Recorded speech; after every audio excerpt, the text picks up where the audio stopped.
All right, quick. Can you see the red thing? We have liftoff. All right, we're good. So the Quick and Squirrel show again. And with Ben. Show. Yeah, is that no? All right. And now here we are with special guest Ben, round 2. Ben, welcome to the show. Good to be back. Good to be back. We do need a house band. We still haven't got one. This is a second installment. If you haven't watched, if you found yourself clicking on this, and you want to watch the first installment, I recommend you go and do that. It's a long video, but we covered a lot of things about front office football, and we were trying to go stage by stage all the way through the game, starting at the very first stage in the season, which is the staff draft, and going all the way to the last stage, which is the bowl game. It goes piece by piece. And last time we talked for 2 hours, and we got about, what, 2/3 of the way through the game, something like that, through a season? We didn't even get, we got through the off season more or less, and we were just warming up and getting into the preseason when we suddenly realized we've been talking for 2 hours. Yeah. So let's have another go. I think we more or less cut off somewhere in between the preseason and the regular season. Did we want to talk about anything about either the training camp phase or the preseason phase before we started talking about the regular season? I think we missed some training camp stuff. Okay. So I don't know if you want to just the cuts, the 70 position switches, weight training. We kind of missed on some of that. Yeah, I mean, let's just remind ourselves. So in the game, you can have, as you go through training camp, you can have 70 on your roster. As you go into the preseason, you can have 60. There's a very important stage for newbies watching this. If anyone's new to the game, the second game in the preseason, there's an adjustment made by the game to tell you really how good your rookies are in a way that you don't have before that. So when they first reveal, you get a look. But most people playing the game, they look at that second preseason. Once they've gone through it, they look at their rookies again to see what they've really got. And so it's a bit of a key stage, certainly in the multiplayer community. People look at it and think, oh man, I thought that guy would pan out, but he didn't. So you want to cover some of the training camp stuff before we get to the preseason stuff, Ben? Yeah, just real quick, just something I've noticed that people may be missing when you do position switches. So the game has a sort of ideal weights for players as you move from training camp into preseason. That has ideal weights, and you can weight train players. The one thing to note is, even looking back beyond that, when you're drafting a guy, typically speaking, if he is heavy for his position, not even typically speaking, this is virtually always true. If he is heavier for his position, so you got a 255-pound inside linebacker, he's going to be able to go up more in weight, not down in weight. He's either going to be like a 3-4 outside liner, or maybe even a defensive end if you weight train him. He's not going to be able to go down. I think what the game is trying to model there is just sort of, this guy has played linebacker heavy for his entire high school and college career. He's just a heavy guy. He's not going to be down to quote unquote ideal weight for a linebacker. So that plays itself out in a lot of different ways. So just know that going in. But second of all, position switches, the game will give you a percentage of, he may be 95% talented or 98% of his talent or 80% of his talent if you do kind of an odd position switch. So when to switch positions. So there's a thing called positional experience in the game. Positional experience gets increased during training camp based on the position that he is listed at training camp. So even as granular as flanker versus split end for wide receivers, this is more true for offense than defense. Even as granular as flanker versus split end, if you're thinking the guy's going to be a flanker, go ahead and switch him to flanker prior to training camp. Get that positional boost.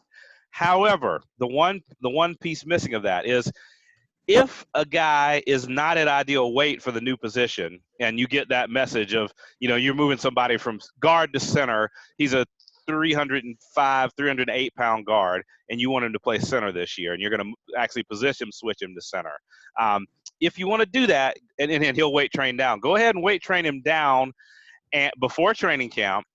Position switch him after training camp when he is closer to ideal weight, and that 98% might turn into 100%. 93 turns into 98. Okay. So just sum that up, Ben. Do position switches before camp, except if you need the weight training to put a guy closer to where he's supposed to be, then do it after, right? Yep. Yeah, okay. I've been doing that, and I'm pleased you say it, because that's what I've been doing. I've had a couple of guys. This is small sample size, anecdotal. I've had a couple of guys really break when I tried to do it after training camp, And I don't know why. I don't think there's some special logic in the game. I think I just may have. It was more when I was sort of a bit of a new player in the game. And I've always told myself, unless there's a good reason to let them go through training camp, as soon as they get on my roster after the draft, I position switch the guys. That's always been the way I've thought about it. Can I ask, Quick, you must do, I mean, if you play the chemistry style as Quick does, as I do, you end up doing a lot of position switches. But it's not just, what you might call the bullshit chemistry position switches. We can talk about that maybe separately, but the real position switches where you actually intend to use the players. Which switches work best for you? Which are the ones that you find yourself doing more often? I don't think anything non-obvious. I mean, fullback tight end is close to interchangeable. You usually can smell a running back who looks like a switch to wide receiver, and that is a source of some real hidden value in drafts. Running backs with a handful of good bars can make nice receivers, especially if they're 202 pounds instead of 220. Nick had a fantastic. He had a go at it in the last Red Zone Blitz draft. In the low first, he picked a running back and went a wide receiver. That one didn't work, but the process was great. I mean, the actual individual player and whatever, maybe there was luck involved, who knows? But the process was fantastic, I thought. And that's a running back, a wide receiver. There's loads of surplus value in that, right? Right, and those single skill pass rushers. I mean, that seems like it's easy money, right? Those 258-pound linebackers who have pass rush technique 70, 80, 90, and no other really good skill. I mean, those are really useful players who are just in need of just click one button and I'm going to play. So that's fine. Yeah. What about on the O-line? I find that going from tackle inwards is okay, but going from center outwards doesn't work. Exactly. Yeah, moving to left tackle is hard-coded as almost impossible to do. Right. And I think Jim had some revelation along the way saying left tackle is the pinnacle position on the offensive line, so nobody becomes a left tackle. And that's it's fine. I think it's a reasonable model of real football. So, move them out to in, or I don't know, all my guys who are rookie left tackles, I just leave them there for their entire career, even if they're going to play right tackle for the next 7 seasons. What about if you've got the expectation that you're going to play somewhere else? So say you've got a tackle, but you intend to play him at guard. You just leave him at tackle, or do you move him inside? Unless I'm really comfortable that I've got a long-term plan. But even if it's like I need 2 seasons at guard for this guy, I'll leave him listed as a tackle and play him at guard. Yeah. And the other thing in that, speaking of positional experience, and I'll tell you, I have not tested this carefully. I have implemented it, though, in several leagues. Several of your guards will get full positional experience at tackle, sometimes even left tackle, often right tackle. And I will, in a pinch, play those guys. So, you can see down there at the bottom. Yeah, this is my current left tackle. I mean, in theory, he's a center, right? I mean, I'm not doing very well in this league, so don't copy this. But so again, I haven't hardcore tested it, but I have had I've had success on teams, and again, it goes back to that. There's so many things going on, you just don't know, what thing is necessarily the secret sauce that's making it work, or what thing's actually pulling you down, but you've got 10 other things going well. That for sure. But I've done it, and it's not killed me. Let me put it that way. Yeah, and look, positional switches, I think there's a lot of it. There's a lot of value in it. I think a lot of the algorithms I think you see from the sort of slicker drafters, particularly in the 5th, 6th, 7th round of multiplayer drafts, is typically people who have got some sort of spreadsheet telling you that while this guy, comes out fairly moderately as an inside linebacker, he's actually 255 and he's got pass rush technique, and you can make him an end and he'll be a serviceable 2nd or 3rd choice end. And you see people like that do get sort of in drafts with a lot of sophisticated players. You see guys like that get drafted maybe a little bit higher by people who are clearly going to do that. It's an obvious source of value, and it's something that you see people doing. But is there anything for training camp? I mean, the weight training is one thing. I'm trying to think if there's anything else really in training camp as a playbook. We talked about the playbook last time. So, playbook, and I mean, oh man, playbook for me is a bit of a mess, because you end up if you're anything like me, you end up with the wrong playbook, or the playbook that doesn't support your game plan and all this kind of stuff, which I'll talk about when we get to game plan. All right, so I'll add Sorry, one thing on the I wanted to add one thing on the playbook comment about making these multiple playbooks. One thing to note, if you do get one playbook made that has sort of nice balance, your A gets 16 catch or 16 routes or whatever the number is, I forget. There's two routes to each two routes at each length to all your wide receivers and tight ends. Once you get that built, it's fairly easy to switch it from one relative to the first one, to switch it from one game plan, from one offensive style to another. Because a lot of times it's just a matter of switching your quarterback to shotgun. You can use the same plays, but you move your quarterback to shotgun, or you have your tight end block or not block, and all of a sudden it becomes this play is better for this play that used to be a West Close play by leaving the tight end in the block. It becomes a smash mouth play. Okay. Yeah, you can often change a play from one to another just by doing a little switch. You don't have to make a whole new set of plays. Yeah, I end up with a bit of a mess doing that sometimes. I mean, that's. Yeah. I mean, we're going to come on and talk about game plans, and the game plan that I've had the most success with by a mile, I can't put on the screen to show you because it doesn't fit with my playbook anymore. Right. Because of doing stuff like that. But anyway, all right. So that's training camp. I think if we move as we head towards preseason, look, cuts is a big thing for me. So if you're looking at cuts, right? If you're anything like me, particularly if you play in a chemistry style, which is a style where the back end of your roster probably has more value in it than if you're just playing for straight talent. So you're sat there and you've got 53 and you've got cuts to 70, cuts to 60, cuts to 53, and you might get a little bit of trade interest and you see the odd trade for a low round pick, but basically these are difficult cuts and you're finding yourself having to figure out which players to keep on the roster and which ones to leave. And I find it there's quite a lot of thinking that has to go into that, right? It's not just the sort of straightforward, how do you do it? I try to leave anyone young on the roster there through the second part of the preseason for reasons we've just explained around the accounts. There's a more information-heavy reveal of the player at that point than there was prior, particularly any rookies or young players. So I try and keep anyone young on the roster. I wonder if then some of the guys can be sort of re-signed if needs be. I don't like cutting good players early, and I'm sure you guys feel the same way because they're much more likely to get taken by somebody else, particularly in a league where the releases get studied, which Ben's leagues, well, particularly IHOF, you're going to have, it's all going to be on that little website so people can see the releases nice and easy. I mean, when I first started, you probably won't like me saying this, Ben. When I first started, I spent quite a lot of time just picking up whoever you released, Ben. Because I was just like, well, they're probably good, right? Because Ben's record is 30% better than anyone else in the league. So I don't mind you saying that. I mean, I did the same. Oh, go ahead. No, I'll try and find him. I'll do it on my second screen. I won a couple of bowls with a cast-off quarterback for yours. Hang on a sec. Let me see if I can find him. So while you say that, there was a guy in the original IHOF who doesn't play FOF anymore, Sellable. He was may have been better than Malkpow drafting it. I mean, just really, he understood the back end incredibly of the game. Seriously, possibly better than Malkpow. So yeah, I did the same thing with him. Anybody he cut, because his teams were just loaded with talent. Anybody he cut, I figured was going to be talented. Yeah, in multiplayer league, don't just play the board, right? Play the man too. Like if you've got a really high quality player in your league, try and figure out, if they're making releases, you want to be looking at that, right, all day long. Yeah. And particularly if they're making last minute releases, I guess again 70, 60, 53. Yep. You want to look at all of them, right? I mean, you don't just want to be, even the early releases would be interesting, I guess. And I'll throw this in. I was going to say this later on, but it fits here. And I'm not going to call out the person, but everybody in IHOF knows who he is.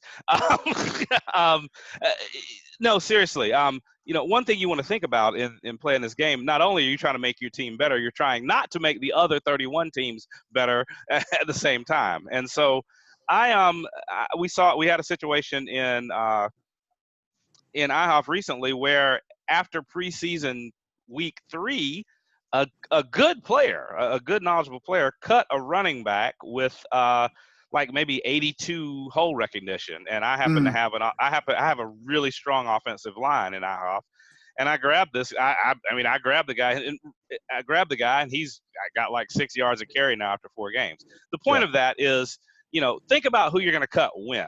And even if it comes, if there's a midweek stage and then there's a week 1 stage, if you feel like you're going to get your export in, again, that's a challenge sometimes for me if I'm not Kabish. But if you feel like you're definitely going to get your export in for week 1, don't cut your guys during the midweek because somebody's going to pick them up. Cut them week 1. Sure. You know, you're good guys. You know, cut the chemistry guy that you're not going to keep. Cut the 75 the 90 personality guy that is probably not going to make the team. Go ahead and cut him. But don't cut the guy with 82 hole recognition so that Ben can come behind you, pick him up, and stick him in the starting lineup. I mean, he's my number 1 running back. But again, this is the conversation we had last time we did this, because cohesion seems to matter more for some positions than for others. And running back, I imagine you were not quite so fussed about the cohesion effect of putting a guy in week 1, right? And so plug and play. Just like real football, plug and play. Well, exactly. Hang on, now we've got on the screen. You guys can see my screen, right? So here's a couple of what was Warren Buffett calls it cigar butts, right? Or when you're sort of picking up pennies off the floor. So here, Griffin Cortez. This was when I was in IHOF for 8 or 10 seasons once. This was my quarterback, and as you could say, I don't think you drafted him, Ben. I think you had him as a undrafted free agent, I think. And I knew I was on something because the one I got him, if you look at this I think is when I got him, and he basically had offers from Matt Powell, Ben, and me. So I knew I was onto something, and sure enough, he was great. I didn't win a bowl, disappointingly. He lost 1 bowl. Didn't get any further than that, but a good winning record throughout a career, a good solid career. I didn't have to pay him much the whole time. He was a high personality and a good chemistry group. So fantastic. So I like this guy, and this is a guy I liked even more. This was a GML quarterback out way back when. Again, I think you did draft this one. I know, again, another undrafted free agent for you, Ben. So I was a free agent. Yep. Yeah, and then I got him when you cut him a year afterwards, and then I let him sit there for a bit to build a little bit of cohesion, and then 8 yards per attempt for a career, 3 bowls, perfect. You want to find as many guys like this as you can. This is exactly what you want. Quik, you'll like this. I even sat him a season in the middle to make his contract cheaper. Oh, delightful. I also noticed I apparently was trying to wet my beak. I saw the list of transactions for him, and back when he was floating, there's my Raven. Oh, look, me and you. And Zach. Me, you, and Zach. Perfect. There you go. There you go. So that's how it is. Do releases from the guys that have got high win percentages. Kind of obvious, but do it. If you're in preseason, cuts to 70, cuts to 60, cuts to 53. Who are these guys cutting? Can they fit on my roster? That's we talk about all the time stuff like chemistry and all this stuff, and ways to get value of the 48th guy on your roster. That's another way. There's also, never really understood this, but there's a funny cap thing, right? Where only the first 47 guys 51. count for the cap? 51. The first 51 count for the cap. Right. So you can play a few games in there too if you're tight on the cap. Yeah. Oh yeah. I had in fact, I'll tell you from the CCFL, happened a few years ago. That's a cap crunch league. So, and I was particularly cap tight. I think I was able to sign 48 players going into the season. If I recall correctly, something like that. I literally couldn't get to 53. But not only does the 51 rule apply, but also as the season goes on, your cap hit decreases for a guy that you sign. In other words, they're paid over, and this is the way it works in the NFL. They're paid over the course of 17 weeks. So, let's say a guy's making 1.7 million. Let's make it easy. It's $100,000 a week. So you sign that guy in week 12. He's got 6 more weeks. He's only going to cost you $600,000. So anyway, as the season progressed, I signed a couple of guys to get me to 51. And then in the postseason, I was able to sign player number 52, who I had my eye on him the whole time because he'd be my position leader. I signed my position leader in the postseason, I got a bye week that year. I signed him during the bye week. Well, there you go. I mean, we'll come on to talking about postseason because Quik. We'll talk about that later. But that's one of your little tricks, Quik. I noticed is in the postseason, particularly if you're not in the playoffs, you will sign like crazy in the postseason, right? Let's cross that bridge when we get to it. Let's talk about. If there's anything else on there's going to be some leagues making some new house rules after this one's over. Anyway, go ahead. So is that preseason? I've got nothing else in preseason. I enjoy the drama of the reveal at the end of the second preseason Oh, game. I'll say this. It annoys me to no end because it's the best way to do it. But if your league has injuries in preseason, play your guys your starters the first 2 weeks. Because if they get hurt, then you've got longer for them to recover for the regular season. Yeah, I mean, are there any leagues? Are there any mainstream There are some multiplayer leagues with injuries Yes, in the there preseason? are. Yeah. There are some that do injuries in the preseason. It's quite annoying, but yeah, you got to play them the first 2 weeks. So you basically you do it just the opposite of the way it's done in real life. Yeah, I gotcha. If you have injuries on. I'm So ironically, Chelsea. the argument is it's realistic, but it ends up making at least the people who are paying attention. It forces you to play completely unrealistic, playing your guys early instead of late. What about I will say Rust. Go, sorry, go on, Ben. Rust is the other thing of the preseason. I just take you can copy. There's a chart on the box score that comes in the league box score. I can't remember what it's called now, but I'll look at it. it's I think it's called participation. Go to schedule and look at or regular season, whatever. Just hit what am I doing? Hang on. So we go back to just look at any box score. Here we go. This is my most recent one. Here we go. Scroll down. There's a section called participation. Just a little tip for preseason. There it is. Yep. Grab that for your team. Copy it for let's say it's game 3, game 4. Copy that for your team. Especially like again, if injuries are on, it's a big deal. And I do this. Copy it for the second game. Sort it so that your guys' 2 games are right next to each other, and all your centers are next to each other. Once you put it in, copy it, put it in Excel, sort it, and then you're able to take a quick look at how many plays your guys have actually played. Roughly 80 to 90 plays gets rust off during preseason. I've never teased out the exact number, and I think it varies from player to player. But if you get 80 to 90, you have no rust, and so you can sit your guys. Yeah, so paste that there. There we go. So, we're going to do some real-time Excel. This is pretty exciting stuff, man. It doesn't get any more. Paste that there, and then you can get the second game and sort. You're going to sort. Yep. I mean, I'm not going to do the second game just because. Yeah. Well, that's how you're going to do it, right? I've just done it super fast, and you're going to do it like that. Then you're going to get the positions. Yeah, the YouTube hits for live Excel. Quick! I'm telling you, if I sat and just did Excel on, we need some hashtags now. So anyway, that's where this is going. Pivot table. Yeah. Point being, once you can get that total plays, look at that, get it. If you get it to 90, go ahead and sit the guy so he doesn't get hurt for the rest of the preseason. All right. Well, let's do one more actually, and I don't know if we're going to be able to cover this quickly because I'm not an OG in this world. I've been playing this game for 5-6 years, which in the world of this game is not very long at all. But I'm well familiar with the idea that in previous versions of this game, there was this concept of the creeper, where a player would just sort of improve and then momentum, and it would just go and go and go and go and go. I don't know the extent to which this version resembles other versions, is different, is a clean break, I don't know. But it's still the case, Ben, in your leagues, I know that you run an algorithm that you then post the results on, where it just basically says these are the players who are creeping upwards, right? These are the players who are improving. I mean, what's in all? Do you want to just give a bit of flavor around that for people? Because for me, because I'm not sure I understand that anything like as much as I probably should. So it does impact my cuts to 70 too, and the 70, 60, and 53. It does impact those cuts. The league scout in every league is typically, so the league scout is like the oldest guy that has high motivation. If you look at go ahead, open your league and I'll show you what I mean by that. Okay, hang on. What have we got? But he's typically a bum. I don't even know where to go. I do not even know where to start looking for the league start. Is it in staff? Click on no, it's not in staff. Click on your players' ratings, any player's ratings. Okay, hang on. Where am I going? So just here we go. There's a player, right? Click on the bars, right? Click on where it says scouting there, on his ratings. Yeah, right there.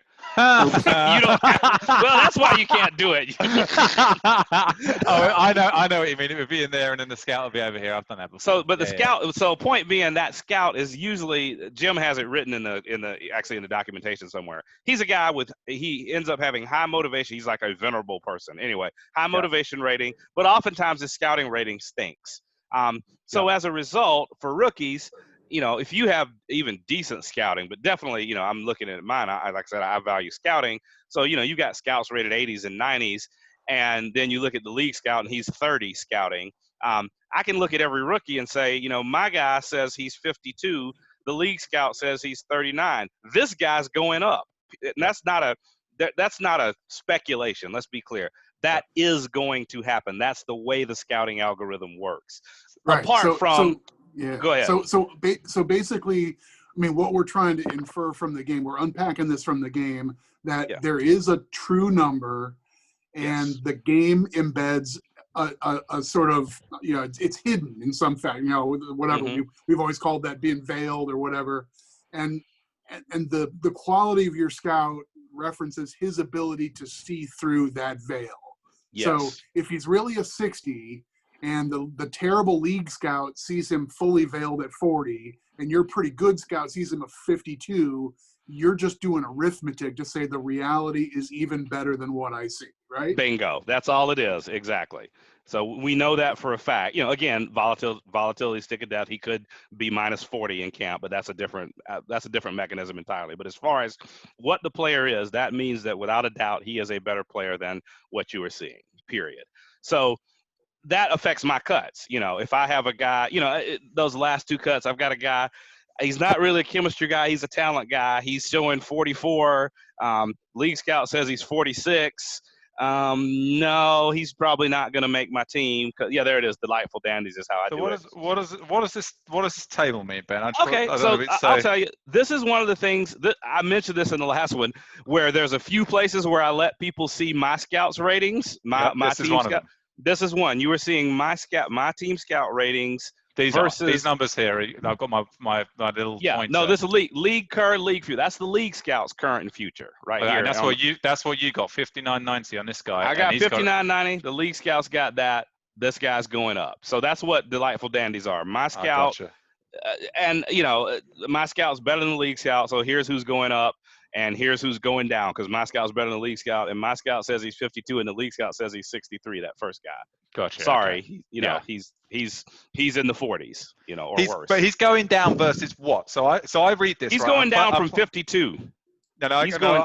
That I understand, right? But I'm sat there playing the game, and I've got my scout, and I'm oh hello, let's do Brian, right? Hello, Brian. So I'm Brian, and I'm sat there, and I've got this guy called Yorgay Lake, and I'm sat there thinking on my screen in front of me here with my own scouts, I've got him at like 40.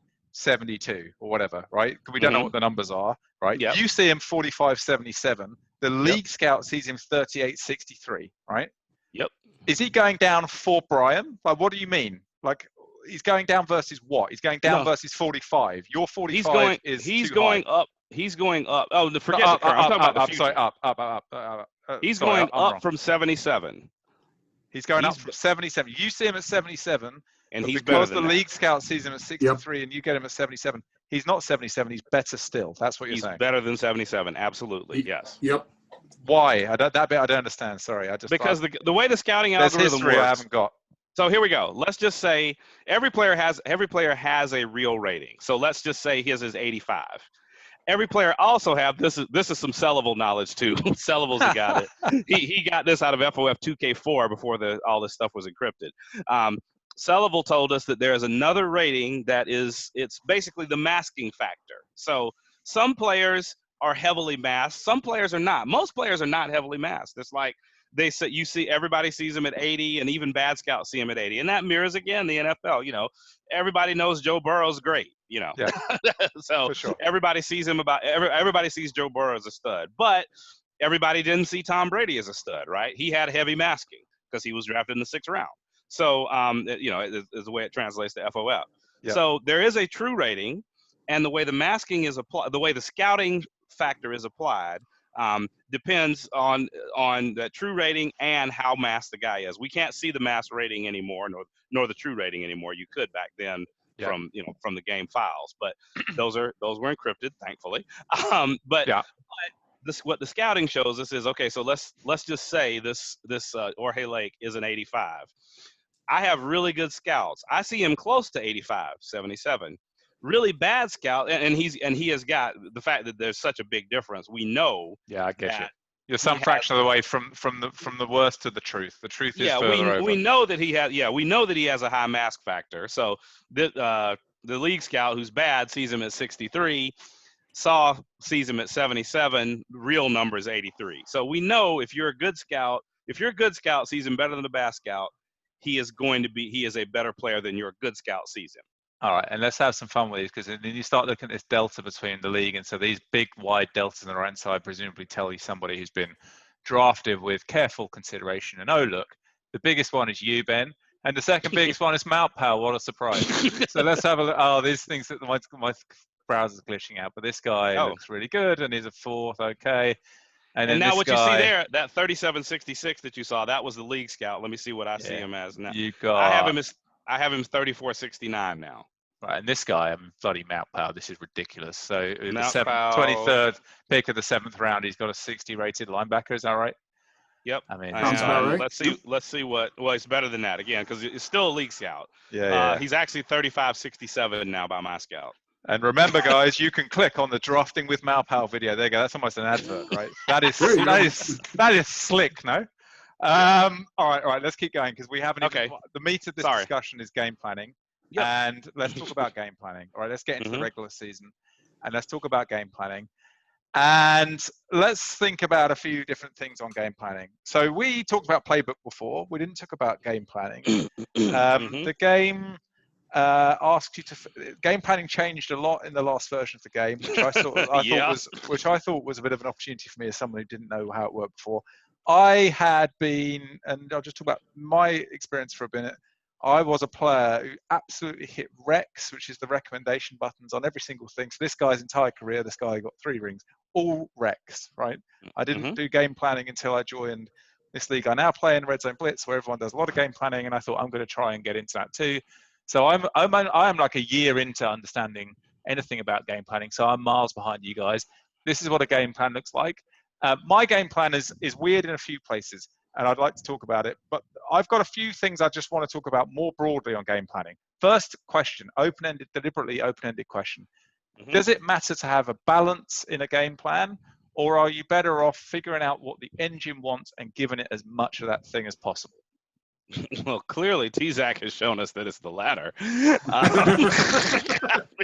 Duh.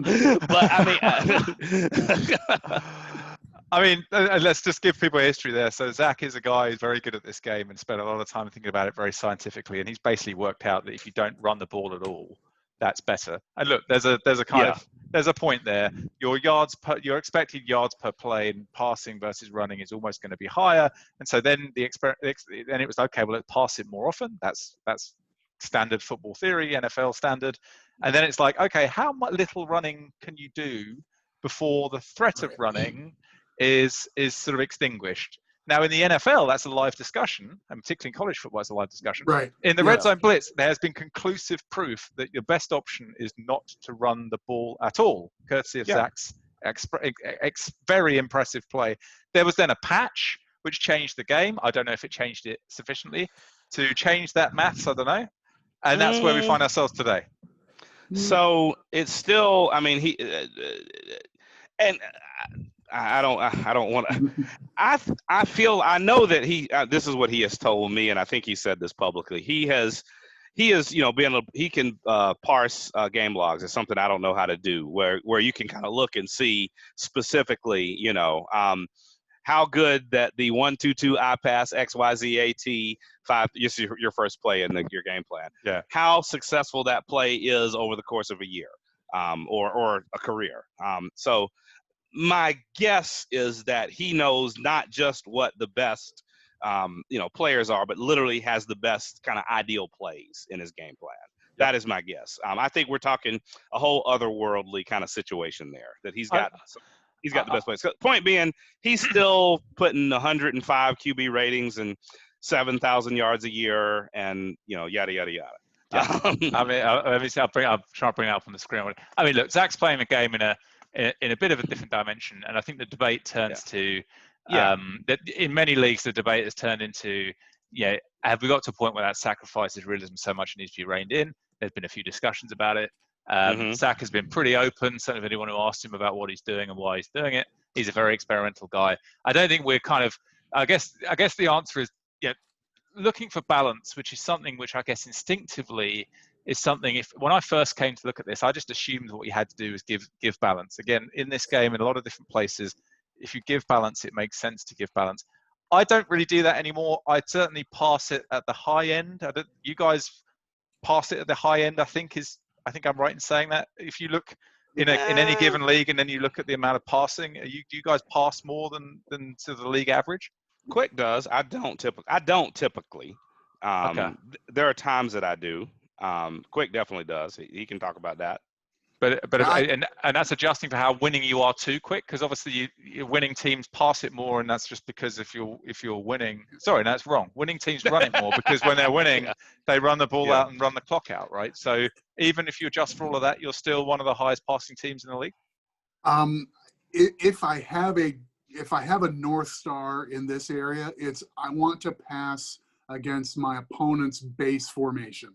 Yep. So yes. first and 10, and in running situations where I don't mind accepting the variance of passing, I just assume most people collect red bars in a way where they have a bunch of run-stopping specialists on defense who are liabilities in the passing game. They put them up in that upper left-hand corner. They give them a bunch of tackles. They're all excited to have a linebacker who gets them 85 tackles. The guy can't cover a lick. I want to throw to my tight end on 1st and 10 and get him one-on-one with that idiot run stopper. So right. Yeah. And I do that as well, for sure. Yeah, I mean, I'm throwing out a 1-2-2 and 1-3-1, so that it forces the defense is going to be in one of those not formations, but personnel sets that is conducive to a lot of run stoppers being on the field at that time.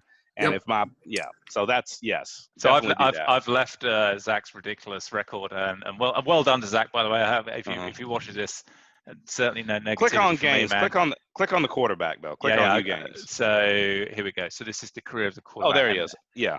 And it's like that's a lot of yards per attempt for 7,900. I mean, I think fair play to this guy who's figured out something very impressive. I think the new patch was. I know 2091 was played with the new patch. Probably 2090 as well.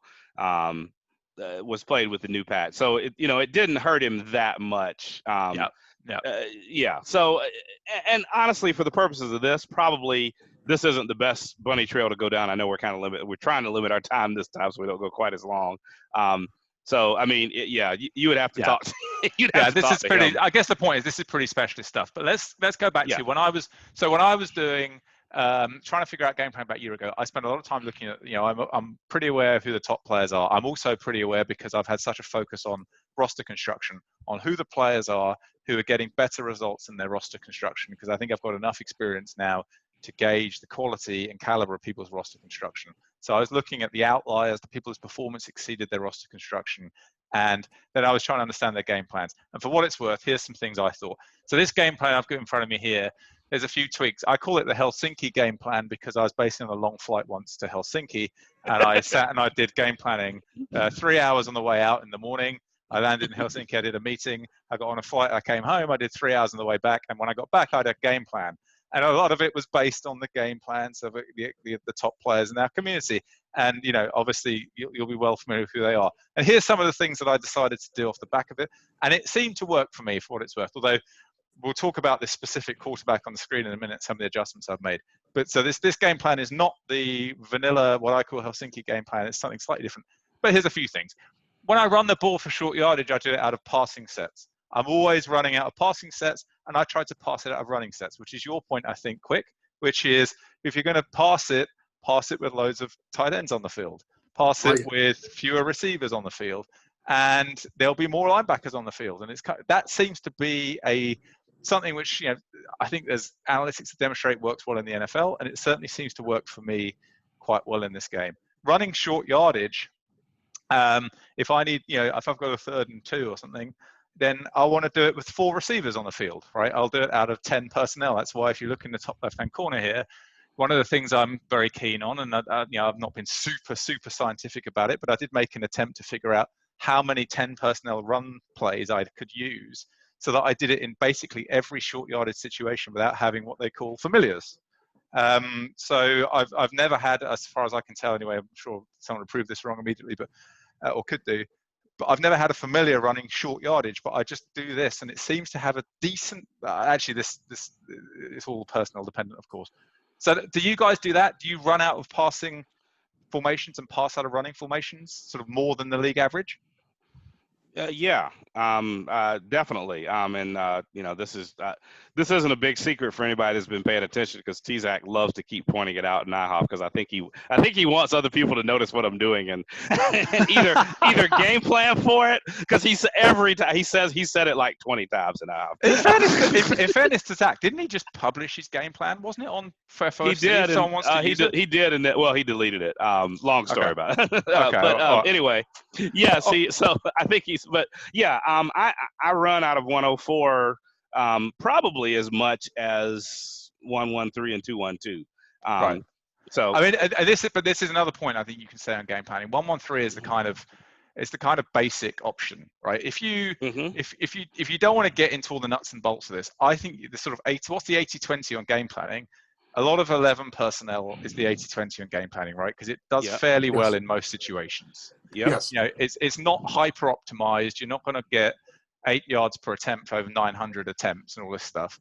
But if you just want to make sure that your roster is giving a sensible account of itself week to week and can compete, I think can compete all the way through to playoff level in top MP league, you just need a lot of that, don't you?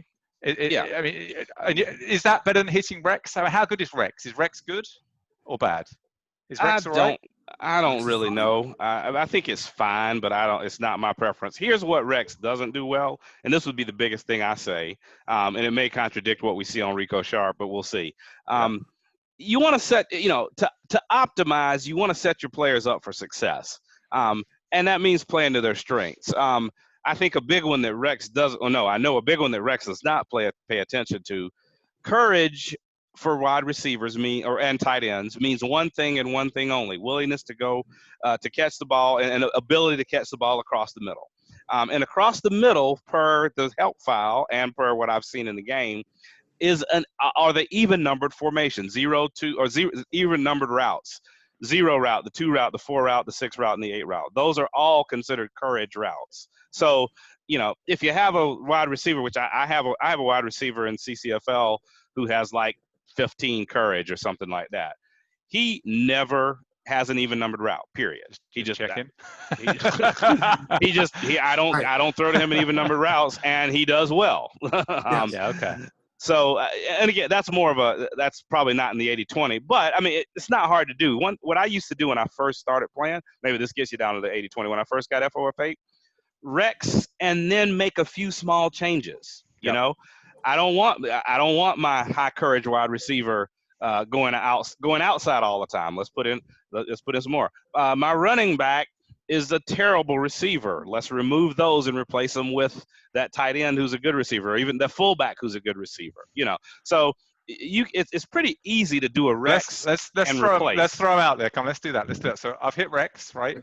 And I'm doing this. So let me come up with something. So the first thing I'll do, I'll hit Rex. I'll go down the third down plays, and all the ones where it's 3rd and 7 and they want to throw the ball 25 yards, I'll just delete all those and replace them with ones where you throw 8 yards, right? So that's the first. Yeah, exactly. I delete all the running plays on 3rd down beyond about 3rd and 4.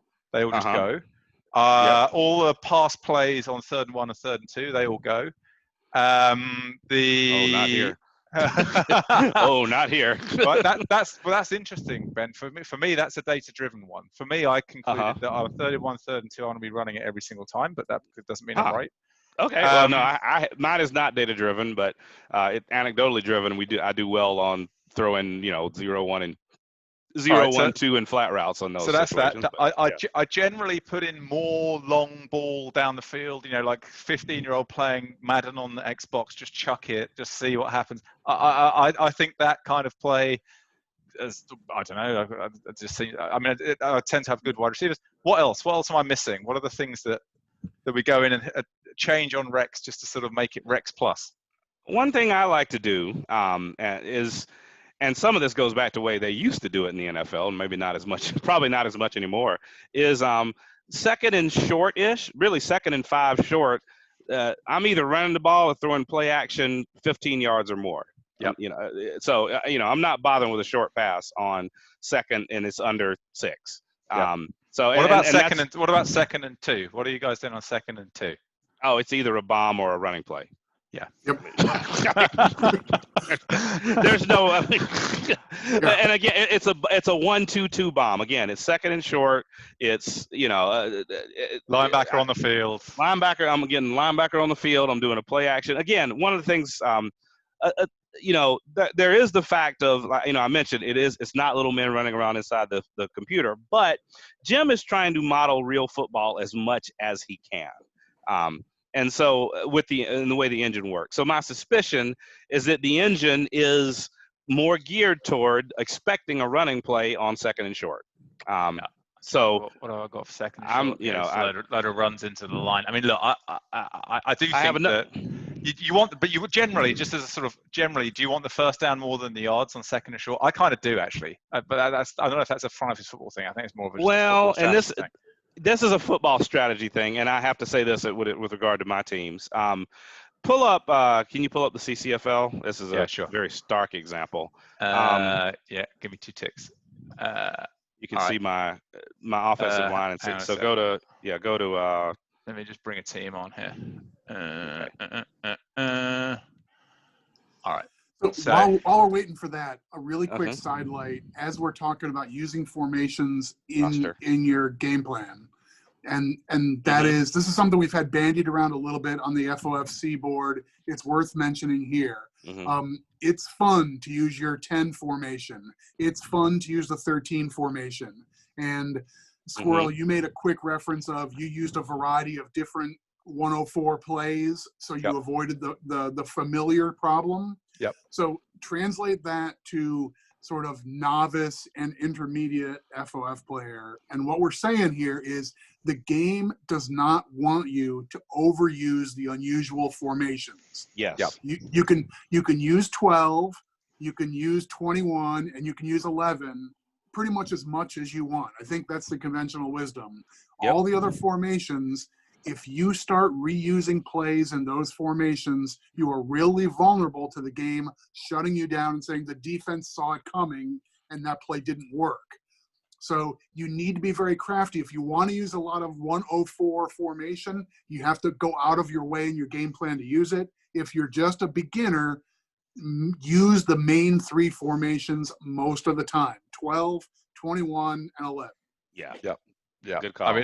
I mean, just on that. So, I got into this habit of I wanted to run 104 personnel for basically all short yardage run plays. Okay, fine. Then I said to myself, I want to run it certain ways, right? I want to run it behind my better lineman again and again and again, but it won't let you do that because if the play is, I can't remember what it is. Maybe there's something hard edge you guys know. If you run it more than like 2 or 3, certainly 3 times in a game, you're going to have problems. So you want to have tiny variants on the same play, and then the game thinks that broadly it's the same play, but specifically you don't have the specific problem. And if you've got a particularly good O-lineman or whatever, and you're just trying to run it behind them again and again and again and again. Say you've got 100 run block guy, which I had, and I was just basically trying to run every short yardage play behind him, with no as few linebackers on the field as possible. That's the logic, right? And it's just like, how do you get the game to do that? Yeah. So Ben and I are both, as you mentioned, OGs, and we remember in early developmental years in the long chain of front office football games, both Ben and I became conversant in using this phrase, chutes and ladders. That yes. Front office football has, throughout its history, as Jim strives to model real football, he's a one-man show programming a game. And so he has, over time, created all these little things where if you tip the scales too far in this particular respect, no good, right? Like we see this all the time, and you offer a contract to the player. If you offer him $8.2 million, he says, I won't even listen to that. $8.3 million, he signs on the next stage. So, the game is full of sort of arbitrary little lines. And sometimes there's a game within a game of finding where those are. Game planning is probably one of those places. Exactly when does your play fail? I don't know precisely. You can probably tease that out to some degree, but know that it will happen. If you're doing absurd stuff, the game will eventually slam it down in your fingers. We're going to talk about my red zone blitz quarterback in a minute. Yeah. So, all right. So to answer your question about that, just click. Maybe you can open all 5 the starting offensive linemen. Your lineman on this thing. One. Yeah. So Gaines at center, and then the others are obvious who the starters are, I think. Sorry. I was being slight. Hang on. 1, 2, 3, and then 4, 5. Right. So here we go. So yeah. So, oh wow, interesting. League Scout. Big difference there. Wow, and he's older too. So Roman Gaines, my scout, he's 94 run blocking. That's a huge difference. But anyway, just click on the other. Keep going. Okay. So quickly through them. 83. So I've got a 90. So this is a cap crunch league, so you're able to get as a free agent a guy picked second in the draft. All right, next one. Just quickly, yeah. But I just want you to see the run blocking on the guys. Yeah. Right. Okay. So you're prioritizing run blocking over everything else? No. This just happened. This guy's pass blocking, is that mast broken? No. This just happened. I'm not prioritizing it, but it just happened. Okay. So, again, I'm drafting best player, overall best player, and I'm not necessarily prioritizing. But bottom line, I have 5 guys on the offensive line who, by my scouts, actually, I didn't realize they were that bad by the league scout. By my scouts, 4 of the 5 are above 90 in run blocking, and the 5th is 65, 88. Point being, you asked me about second and short. Yeah. I don't care. I'm going to run over you on 3rd and short. Okay. So that goes to football strategy. Think about what you've got. What's your team? Can you protect the passer on 3rd and 5, 3rd and 7? Can you or can you not? Can you run? On 2nd and short? Am I feeling confident? I'm just going to run over you and get the first down on 3rd and short if I throw an incomplete pass. Well, I think more of a football. I think that's a huge progression in football analytics for what it's worth. When people talk about yards per carry and a running back, I don't care. All you need to know is when it's 3rd and 2 and someone gives them a chance, are they going to hit it or not? Yeah. That's all that matters with running backs. That's by far their most important characteristic, right? Yeah. In Football Outsiders world, they call it success rate. Yep. That isn't in this game. I'd love to see it in a future iteration of the game. I think that's what whole rec's telling us for what it's worth. I mean, do we think that's what whole rec means with kind of a bit of power inside? No. In fact, speaking of that, Interrogator, Greg's Stelmax software that pulls stats out, he actually does calculate successful runs in there. Okay.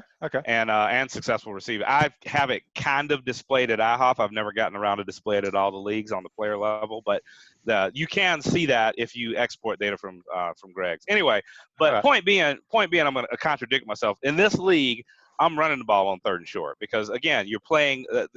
Going back to the game planning, you're playing to your talent. So but over time, you're drafting to your system, right? So you draft for that really too, right? I mean, no. What about the running back? So people say that I can't remember what the name of the attribute is, but there's a running back attribute which people think means it's like high variance, like the Barry Sanders one. Is it elusiveness? Oh, it is. That definitely is. So how do you feel? Elusiveness, I think, means that a play can bust and the guy can lose a load of yards. What do you think if you look at the stats that I keep, runs for losses, that's another one that's in Greg's. I have runs for losses. It may not be on the player card, but I think I have it on the league stats. But it absolutely correlates to run. The higher elusive, you're going to get more runs for losses.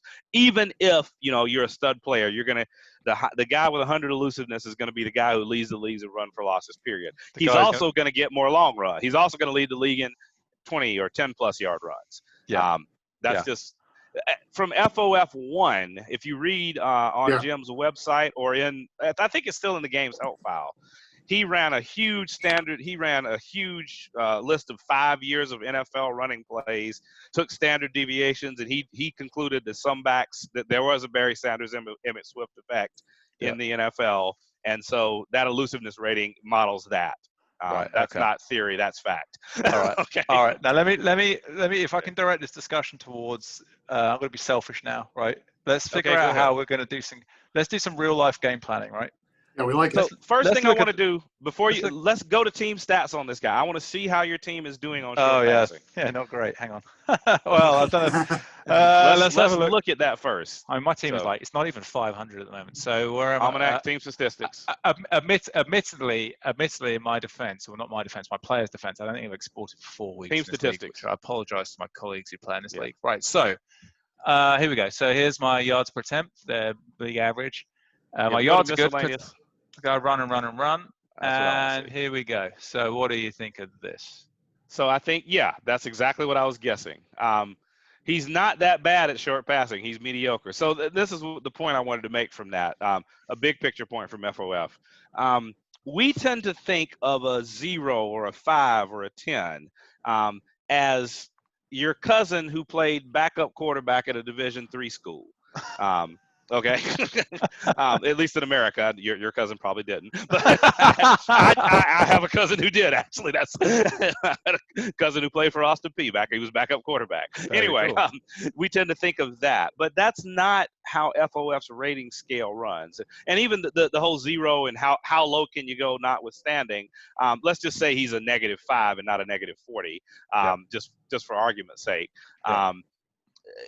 That guy is a bad NFL quarterback at short passing. Okay, Yep. he's bad for an NFL quarterback, not for the whole universe of football players going back to some backup quarterback at a D3 school.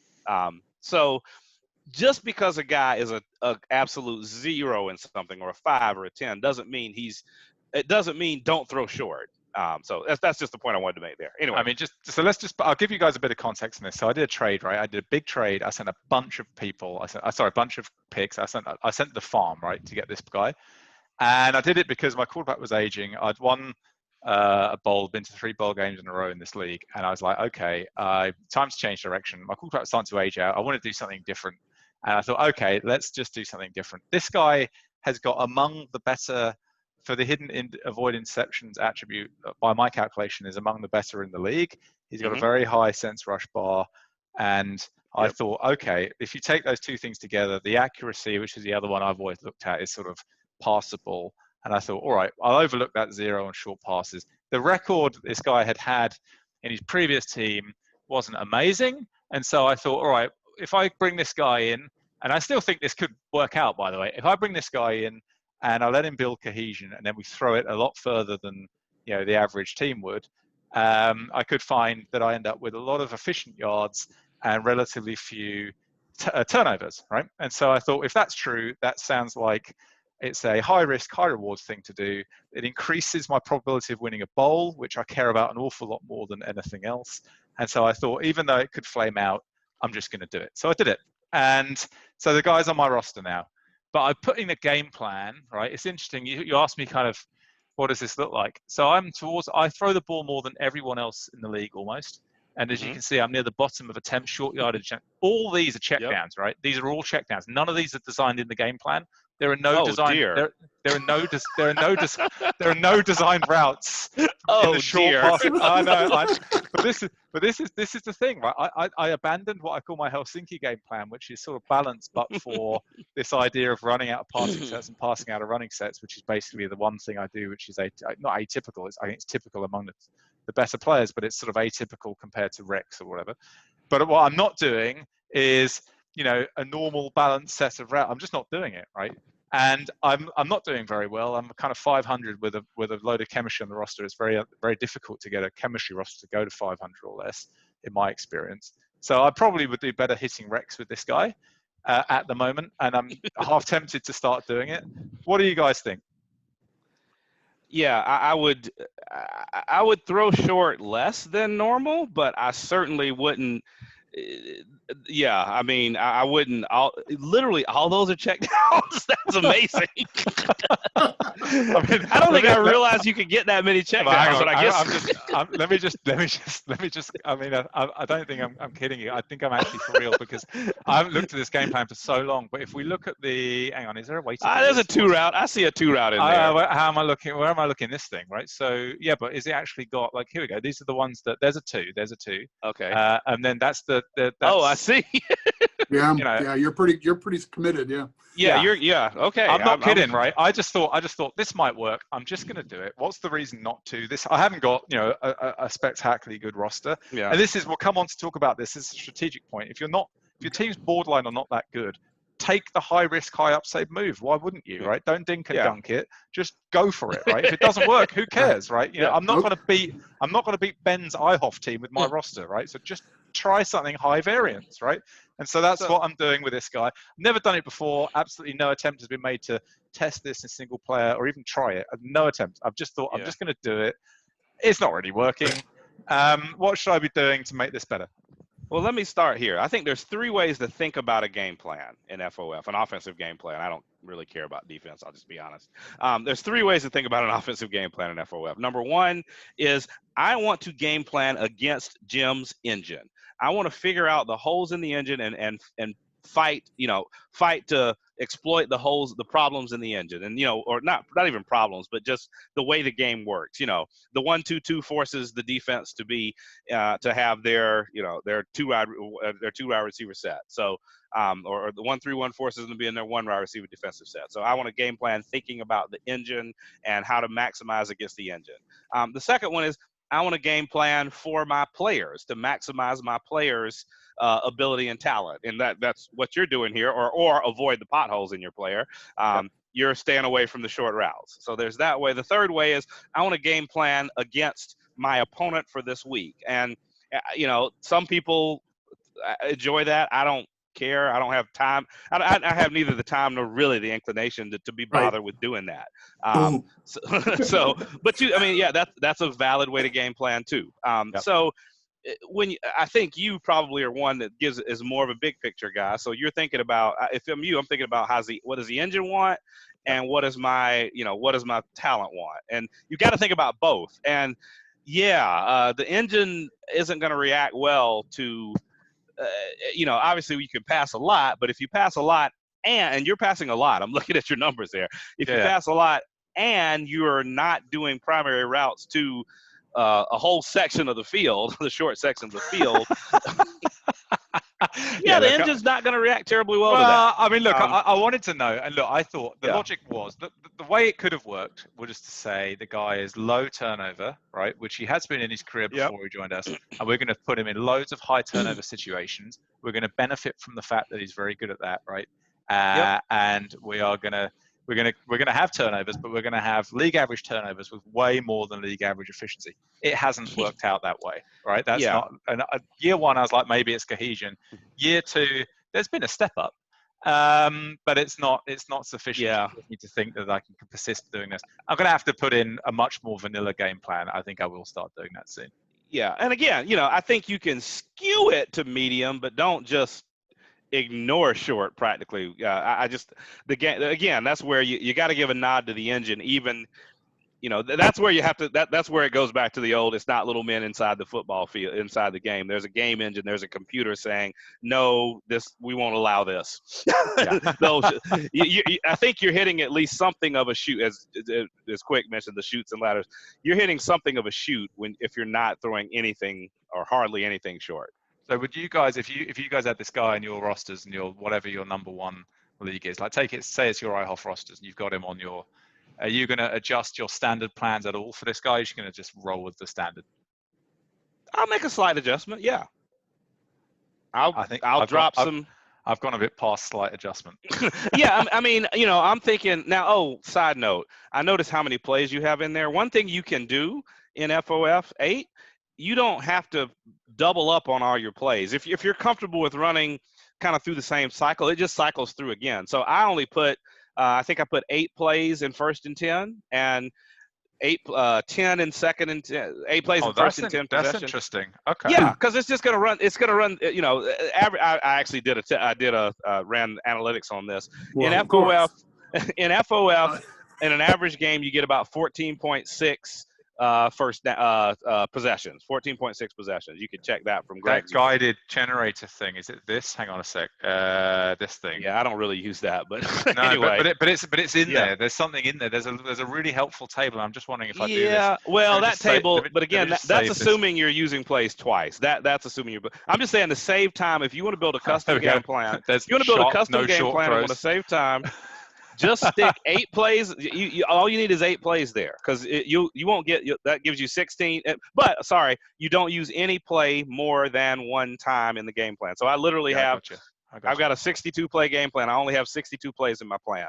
I think that's what this thing's trying to tell us. No, average usage is how many times you have these of situations occur in the median game. I think that's what that's trying to tell us. Yeah, I think it is. But again, So anyway, but I also think, by the way, just as another little aside on the point on running third and short or short yardage, I think the reason why Jim tells us about 3rd and 1 and 3rd and 2 is because these are the places where he's asking us to think about running the ball, and he's working on the expectation that anyone optimizing doesn't even consider running the ball on 3rd and 3 or longer. Yeah, I think that's absolutely what that's trying to tell you. But so to get back to your question there, if what I would do there is, assuming I only have 62 plays, I don't know how, hit cancel. I want to see how many you've got here. 50. Well, you got 58 different, but 119 entries. I only have literally, if I have 62 plays, I have 62 entries. Oh, I got you. So that's interesting. But as your but point being, out of my 62 entries, I'm only going to move maybe 3 out of short, and I'll move them to move some to screen and some to medium, if I had that quarterback. But yeah, I'd use basically my standard plays with it. So not every single play. No. How about you, Quik? I like that mentality. I guess I'm probably going to fall victim to football thinking rather than FOF thinking here. And I will probably say, okay, if I start with your game plan, which says nothing really designed short, occasionally check down when the routine overrides it, I would say, all right, let's mitigate that and look for places where an incomplete pass isn't a deal breaker. And manual, because I like the 0 for a short pass. I think that translates to the quarterback made a bad pass, and then the play goes. Yes, it does. We don't roll any more dice after that. The quarterback blew it. The ball goes into the stands, and okay, fine. So I'm going to look for spots where, I want to throw short, but if I get a 0, I can still live with that. So maybe that's my 2nd and 5 situation. I plug in a few of those, mostly as window dressing for whatever shoots and ladders nonsense might be out there that's penalizing me for having too tilted a game plan. That's a great idea, Quik.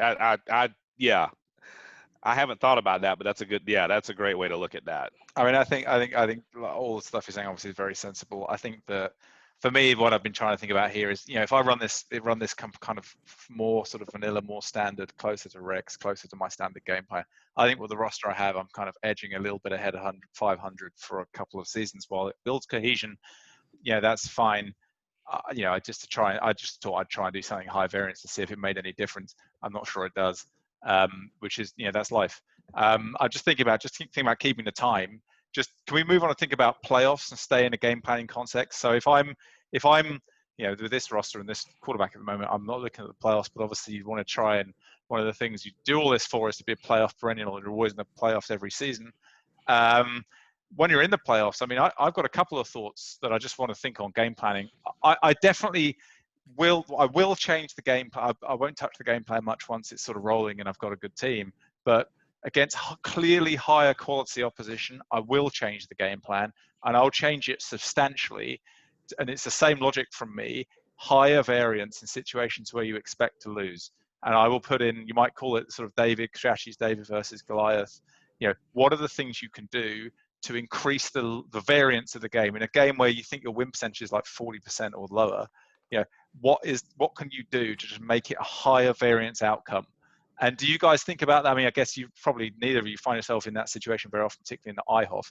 But do you ever change your strategy in the playoffs specifically for that kind of reason?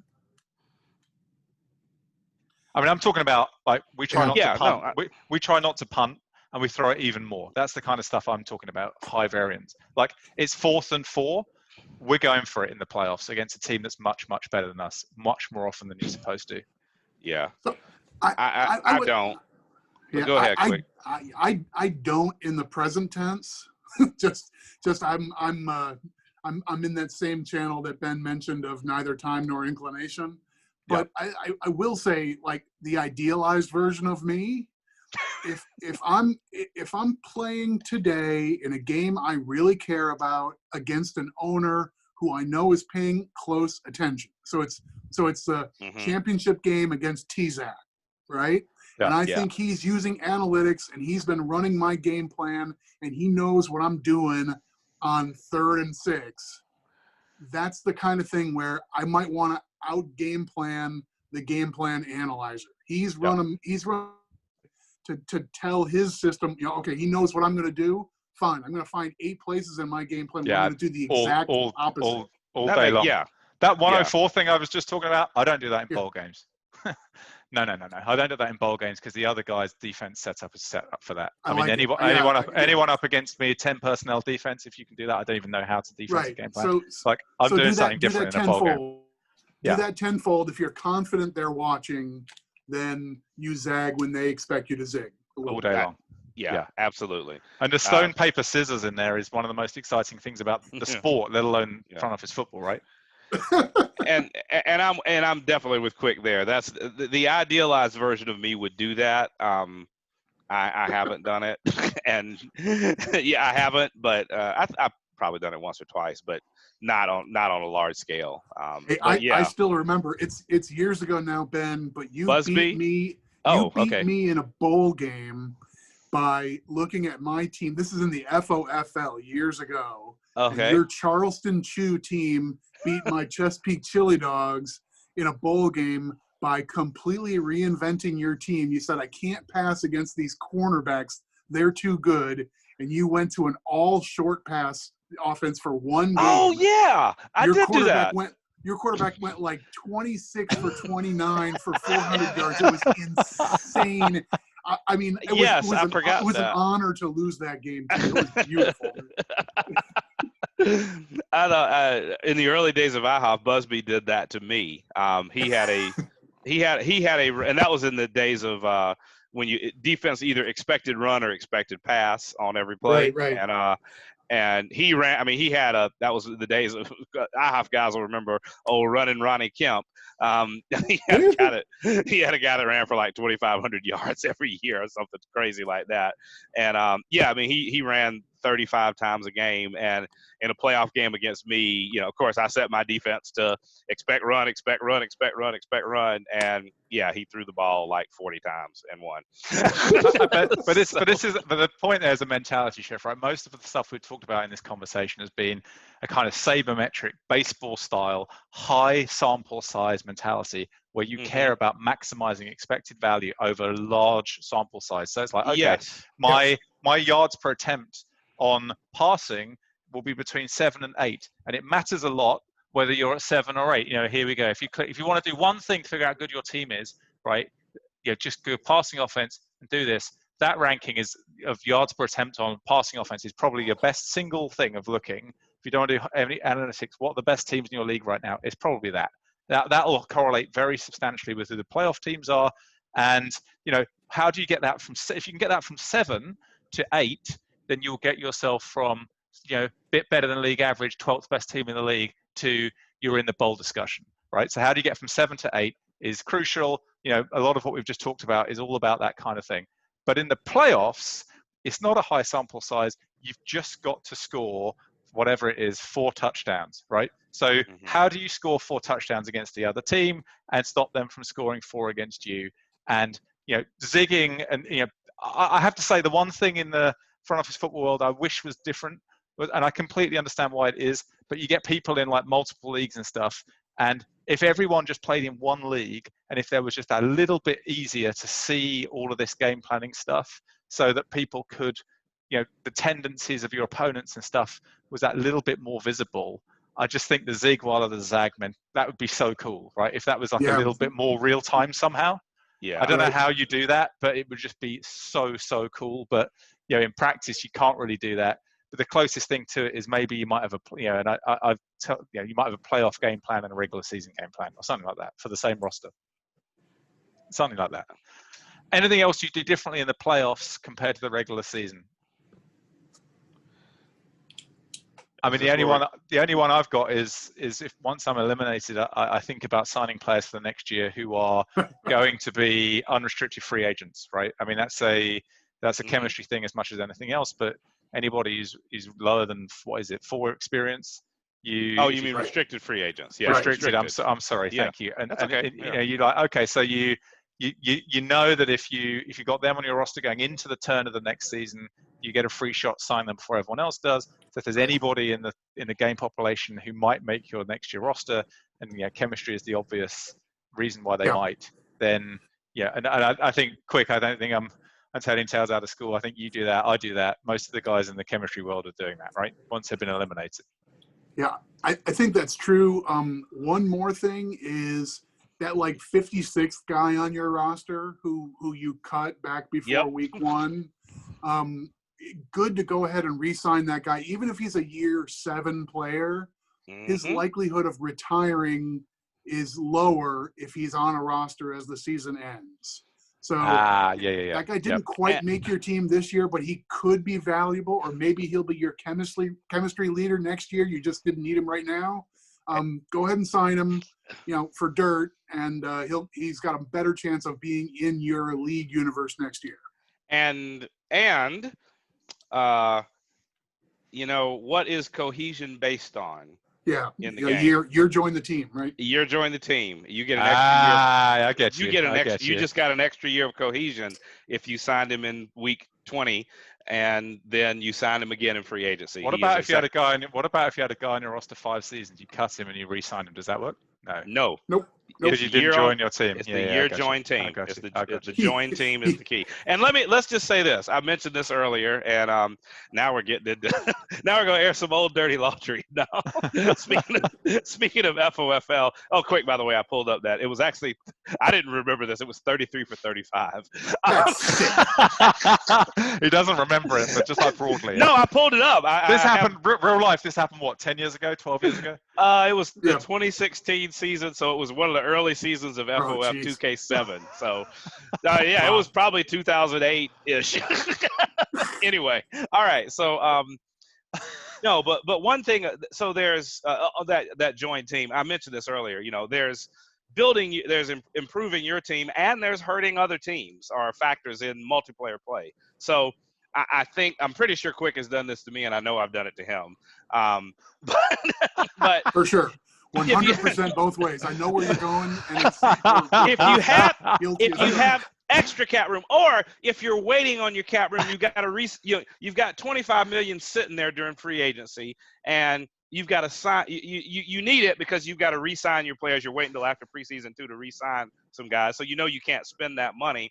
What you can do is drop 15 million in without any bonus on a guy that Quik or somebody like me, somebody who is a good player or a division rival is trying to keep for cohesion purposes.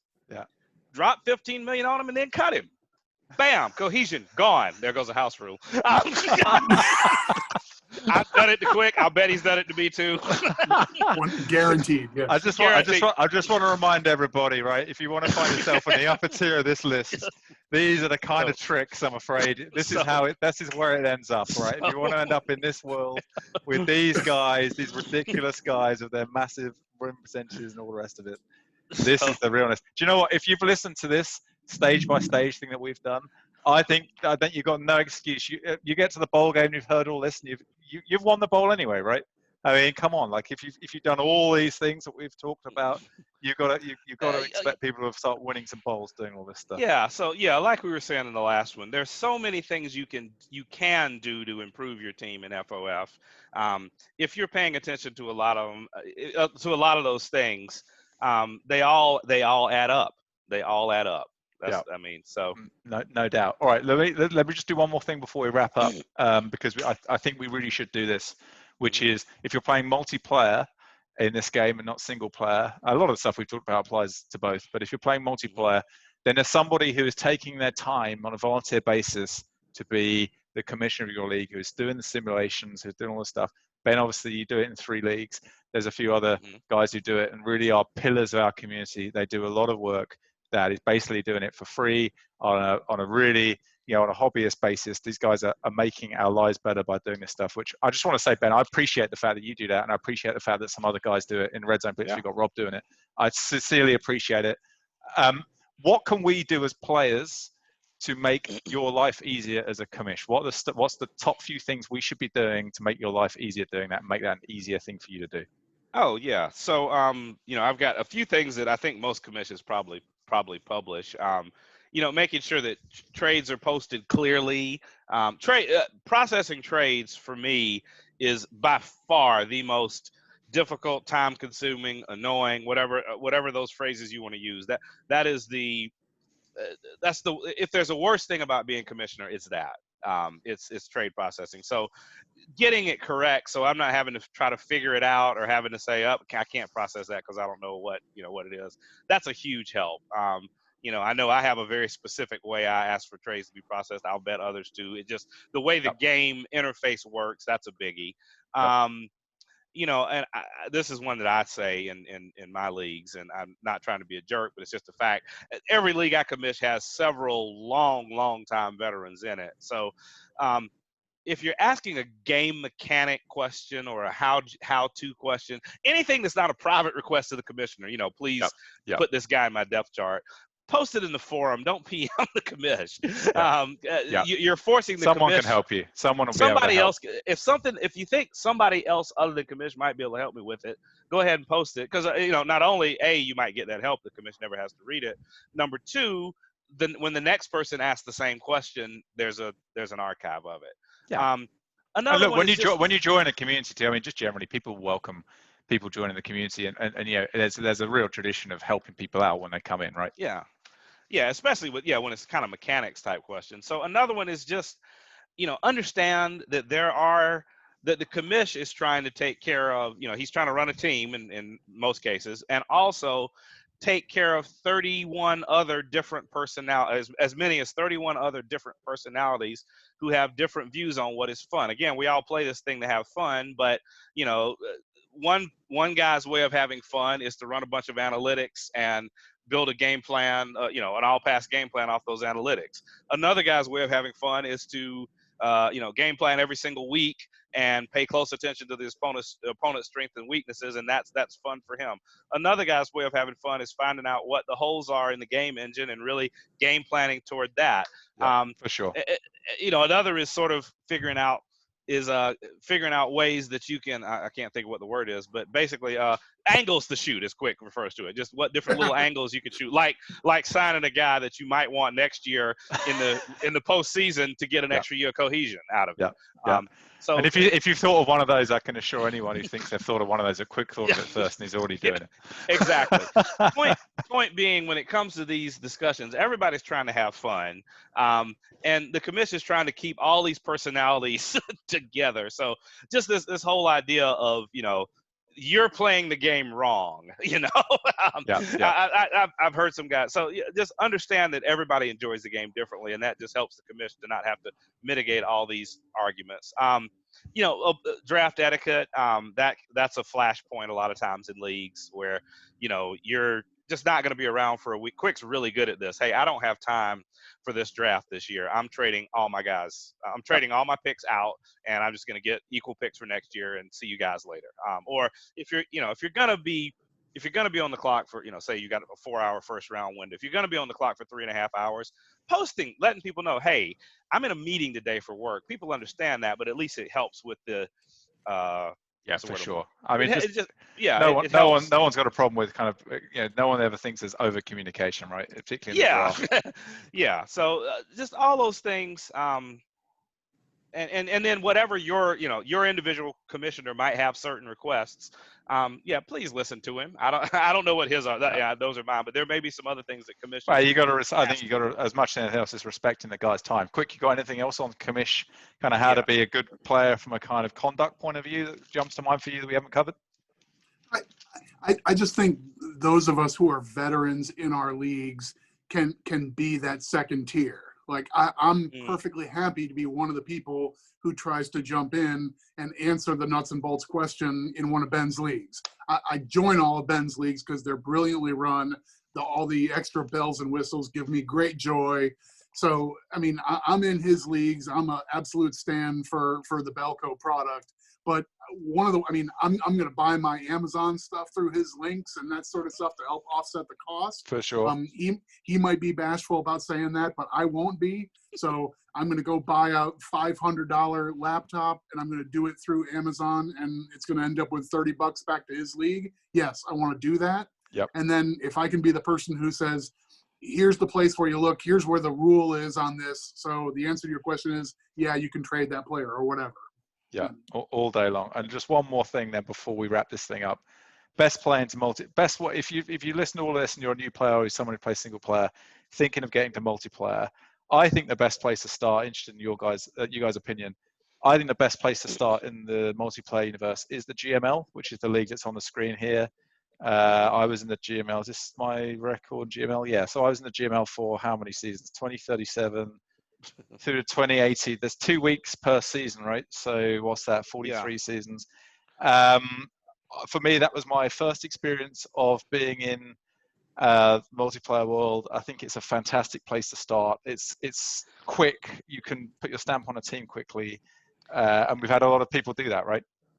Yeah, I think especially if you've played single player and are new to multiplayer, and you're used to the single player pace, it was my big barrier to multiplayer entry is because I like playing a lot of seasons, was I can play 5 seasons in a night at home. Why would it be at the time, 4 months to play one season? I'm not interested in that.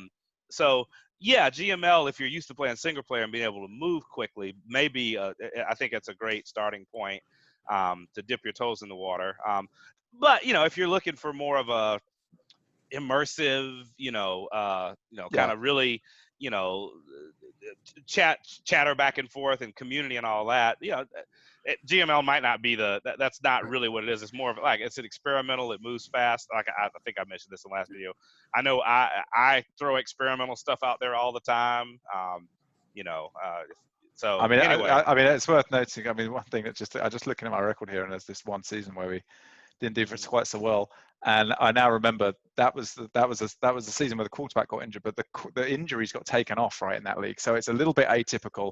The cap is huge because it's like 100 years in the future, and the injuries have been taken off, and the regular season is simulated in one shot, which basically means all the stuff we've done about game planning, you can put one in, but it's not like it's a week-to-week adjustment.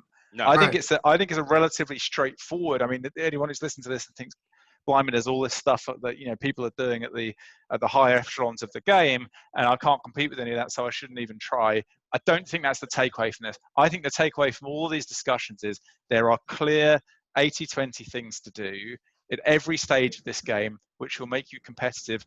In my direct experience, will make you competitive in any league, anywhere.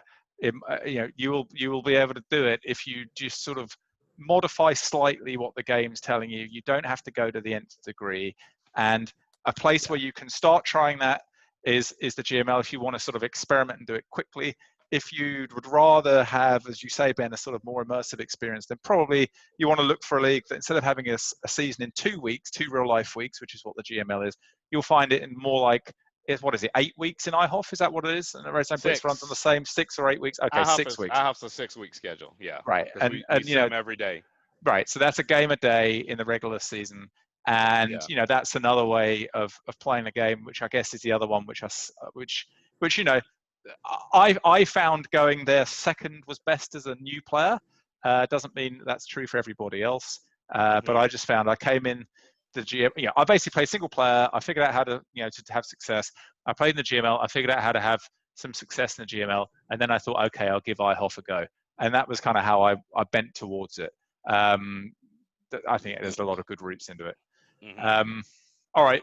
Anything else we want to cover before we wrap up here? I'll take that as a no. I'll take that as a no, huh? Yeah, hats off to Ben grand scheme here, I mean, I'll fawn a little bit over him as a commissioner over multiple leagues, but also as the steward of the FOF Central website for years and years. Oh gosh. I mean, Jim Gindin has built the platform that we all adhere to and play this game forever, but it's not even close who the second most important person in the FOF universe is. Oh, Ben geez. has Come made on.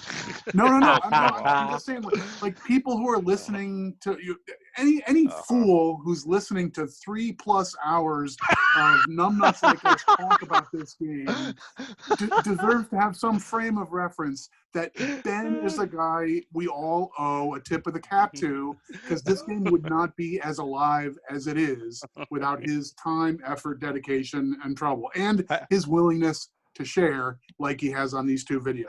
So quick. So just to sum up then, we respect Ben, but we're disrespecting the audience. And do you know what, Ben? Just one other thing on that is, this must feel a bit awkward for you, but it would be even more awkward if you were British. If you were British, everything just feels a bit more awkward. Well, I don't know that we're just disrespecting the audience, because if the audience is fools for listening to this, what about the fools that recorded it for this time? Oh my goodness. Right. Okay. I think with that, I think we should quit. All right. Thank you very much for doing it. Seriously, both of you, thank you for doing this. It was good fun. All right, guys. See ya. All right. Cheers.